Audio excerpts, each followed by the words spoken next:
सेप्को pensioners welfare trust Sukkur वफाकी हुकूमत तरफा पेंशन इस्लाहात नोटिफिकेशन जारी करण खिलाफ फुहारा चौक खां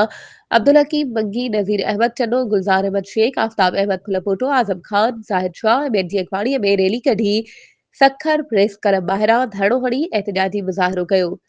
नारेबाज़ी कंदड़ मुज़ाहिरीन जो चवण हो त ताज़ो वफाकी हुकूमत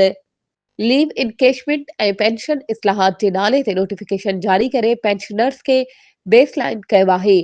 इहो अमल रिटायर्ड मुलाज़मनि खे क़त्ल करण बराबर आहे। वज़ीर आज़म पाकिस्तान कुछ अरसो अॻु वफ़ाकी काबीना जी मंज़ूरी सां रिटायर्ड मुलाज़मनि खे ग्रुप लाइफ इंश्योरेंस वारी रक़म जी अदायगी करण बाबति मंज़ूरी ॾिनी हुई। सदर पाकिस्तान तरफां दस्तखत करण बावजूद अफ़सोस जो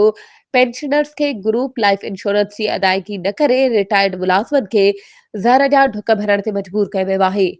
उन्हनि सदर पाकिस्तान वज़ीर आज़म ऐं ॿियनि आला अख्तियारनि खां मुतालबो कयो आहे त पेंशन इस्लाहात वारो मुलाज़िम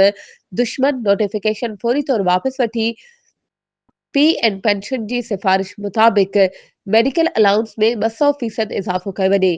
इन मौके ते नूर मोहम्मद लाशारी, मोहम्मद अनवर मंगी, गुलाम सरवर महर, गुलशेर शाहनवाज नारेजो, घनश्याम दास, हक नवाज, गुलाम नबी सुमरो, मोहम्मद आलम भट्टी, आशिक कोराई ऐं ॿिया शामिल हुआ। वधीक ख़बरुनि ऐं अपडेट्स जे लाइ असांजे चैनल खे सब्सक्राइब कयो ऐं हा बेल आइकन खे प्रेस करण न विसारजो त जीअं असांजी हर नई अचण वारी वीडियो तव्हां ताईं पहुची